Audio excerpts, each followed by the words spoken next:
यार ये लाहौर और इस्लामाबाद वालों ने बड़ा तंग किया हुआ है कि ये क्या मसला है कराची वालों के साथ कि स्टेडियम खाली क्यों है। चलो ठीक है, आप गरीब हैं, आपके पास पैसे का मसला है, लेकिन अब तो मैच फ्री में दिखा रहे हैं, अब तो जाओ देखने। अब भी नहीं जाएंगे भाई देखने। ये तो मैच वैसे अब फ्री हुआ है, इससे पहले मुझे फ्री में टिकट्स मिल रही थी इंग्लैंड वर्सेस पाकिस्तान के, लेकिन फिर भी मैंने कहा माफ की दो मुझे, मैं देखने नहीं जाऊंगा। क्योंकि भाई देखो मेरी बात, मैं रहता हूँ इस शहर में और आज मैं आपको अपना पर्सपेक्टिव देखता हूँ कि हम लोग मैच देखने क्यों नहीं जाते। फर्स्टली ये एक टेस्ट है तो टेस्ट देखने कौन जाता है, और दूसरा इतना घटिया यूजर एक्सपीरियंस है, हमारे अपने ही कितने मसले हैं यार। और दूसरा भी हम फिर जाएं ऐसे ख्वार हो मैच देखने के लिए, तो भाई ये हमसे नहीं हो। जहाँ पे मैं रहता हूँ वहां से 3 रास्ते जाते हैं नेशनल स्टेडियम के लिए, और तीनों के तीनों रास्ते खोदे हुए, कहीं पे पुल बन रहा है, कहीं पे मेट्रो बस का रास्ता बन रहा है, कहीं पे कुछ बन रहा है, लेकिन फिर भी अगर मैं ख्वार होके किसी तरीके से मैं नेशनल स्टेडियम पहुंच जाऊं तो मुझे पता है कि भाई वहां पे इससे भी बड़ी ख्वारी। क्योंकि मैं भी गया था ना रिसेंटली ये पाकिस्तान वर्सेस इंग्लैंड का T20 देखने, उसके बाद मैंने तौबा कर ली भाई कि अब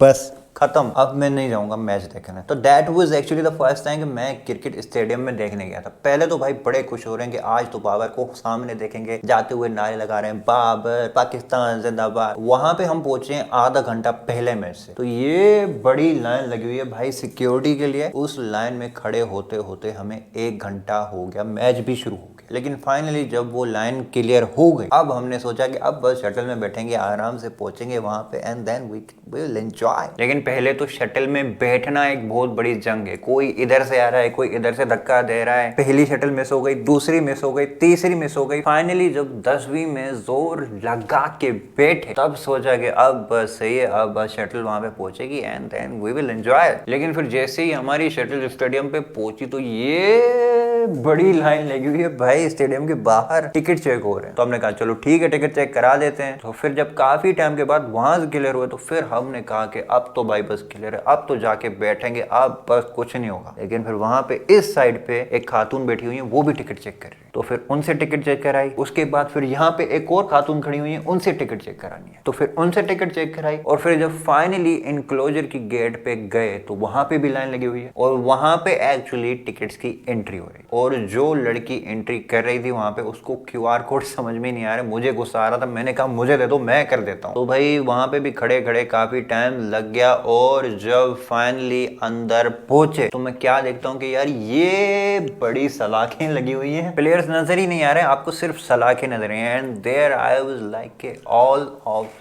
दैट फॉर दिस। चलो ठीक है, ऑडियंस और प्लेयर्स के बीच में सलाखें समझ में आती है, लेकिन ऑडियंस और ऑडियंस के बीच में, इनक्लोजर्स के बीच में भी सलाखें हैं, और इंटरनेट का तो कोई नामो निशान ही नहीं। अब मुझे नहीं पता कि पीसीबी वाले क्या चाहते हैं, ये दिखाना चाहते हैं कि लोग मैच देखने आए थे, या एक्चुअली में लोगों को मैच दिखाना चाहते हैं इज्जत से। बाकी देखो मैं इतना ही बोलूंगा कि कराची में अगर आपको ख्वार होना है तो आप अपनी गाड़ी निकालें रोडों पे, और अगर आपको डबल ख्वार होना है तो फिर आप क्रिकेट मैच देखने जाए। चलो खैर भाई, this is it for today, see you guys tomorrow, bye bye and हाँ हैप्पी न्यू ईयर।